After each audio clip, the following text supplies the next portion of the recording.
Eu fui espancada, deserdada após ser acusada de ter uma namorada. Agora que estou me casando com um homem, eles querem se reconectar. Meu marido, 28 anos, e eu, 27 anos, estamos programados para nos casar em janeiro. Do lado dele, toda a família está convidada, enquanto do meu lado, apenas minha tia materna e seu marido estão participando. Quando meus pais e o resto da minha família descobriram isso, fizeram um grande tumulto e me trataram terrivelmente. No entanto, acredito que estou justificada em não querê-los lá no meu dia especial. Para contextualizar, eu era a primeira filha, neta e sobrinha da família. Eu era a queridinha de todos. Isso durou até a chegada dos meus irmãos. Quando fiz 8 anos, minha irmã mais nova nasceu, e meus avós, assim como minha mãe, pararam de me tratar como sua filha. O favoritismo pela minha irmã mais nova era extremamente evidente. Se minha irmã quebrasse algo, eles nunca a repreendiam. Mas se eu dissesse algo ruim para minha irmã, eu era punida. Uma vez, ela até quebrou meus óculos. Mas eu fui quem foi punida por isso. Quanto ao meu pai, ele esteve presente por um tempo, mas depois simplesmente desapareceu. Ele era consistente ao enviar dinheiro, mas nunca em ligações ou visitas.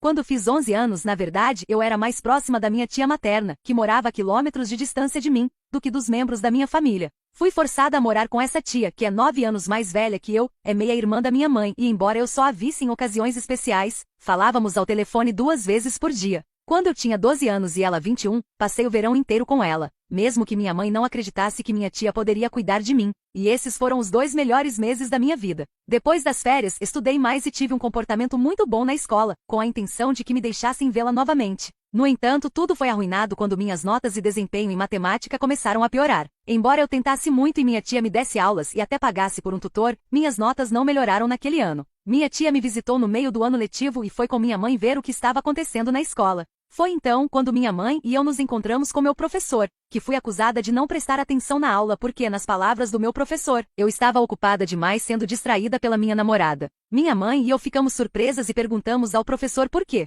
Ele disse que o professor argumentou que eu não era normal e que gostava de garotas. Era uma escola religiosa, então você pode imaginar o quão séria era uma acusação assim. Ele alegou que uma das minhas colegas era minha suposta namorada e era por isso que eu estava tendo dificuldades para prestar atenção. Minha tia fez um escândalo e ameaçou processá-los por discriminação, mas minha mãe acreditou no professor. Quando chegamos em casa, minha mãe me bateu e me expôs na frente de toda a família. Mesmo que eu não tivesse interesse romântico em outras mulheres e que a suposta namorada fosse apenas uma amiga normal minha. Minha tia interveio e confrontou minha mãe, e foi então que minha mãe me expulsou de casa e disse à minha tia que se ela me amasse tanto assim, então eu deveria morar com ela porque eu era uma vergonha para minha mãe e não seria permitido aqui. Minha tia não pensou 2 vezes e me levou com ela. Ela ligou para meu pai e contou a ele sobre a situação, e ambos entraram com uma reclamação e deixaram claro que eu ficaria com ela. Minha avó, que morava com minha tia, também me deserdou e desaprovou por os mesmos motivos que minha mãe. No entanto, minha tia, que era dona da casa, a expulsou. A partir desse dia, minha tia e seu marido, que era apenas seu namorado na época, cuidaram de mim como se eu fosse filha deles. Quando fiz 15 anos, meu tio me adotou legalmente. Ele pagou pela minha universidade e, durante esse tempo, ele se certificou de que eu fosse à terapia.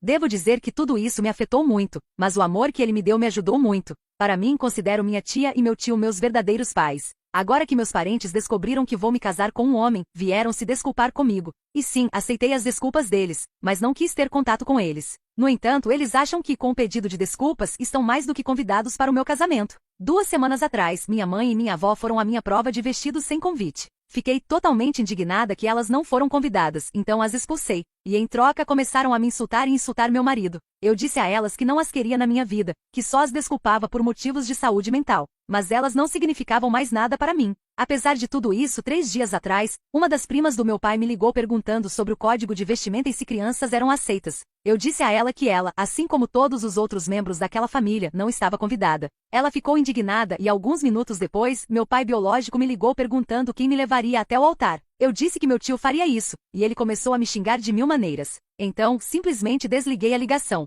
Agora, será que sou tão ruim assim? Minha tia me diz que se eu não quiser essas pessoas no meu casamento, ela me apoia. Mas minha sogra diz que família é família, não importa o que aconteça. A atualização faz quase 1 mês desde minha postagem e eu queria atualizar vocês sobre algumas coisas que aconteceram. Contei tudo para minha sogra sobre o que minha família fez comigo no passado. No início, ela pareceu compreensiva, mas depois meu parceiro descobriu que ela ainda estava se comunicando com meus pais biológicos e decidiu cortar os laços com sua mãe. Ele a advertiu que se ela continuasse com essa atitude, nunca conheceria seus netos. Ele também disse a ela que a única maneira de fazer parte de nossas vidas novamente era se desculpar comigo e com minha tia e tio. Ele transmitiu a mesma mensagem para o pai e os irmãos dele, afirmando que se tentassem intervir entre sua mãe e minha ex-família e nós, eles também seriam expulsos de nossas vidas e das vidas de nossos futuros filhos. Uma coisa que não discuti foi o tópico do meu pai biológico e da minha irmã. Acontece que depois de algum tempo, ele aceitou que eu não faria mais parte de sua vida e voltou para casa para minha mãe biológica, e tiveram outro filho. Quanto à minha irmã, sempre acreditou que eu morava com meu pai.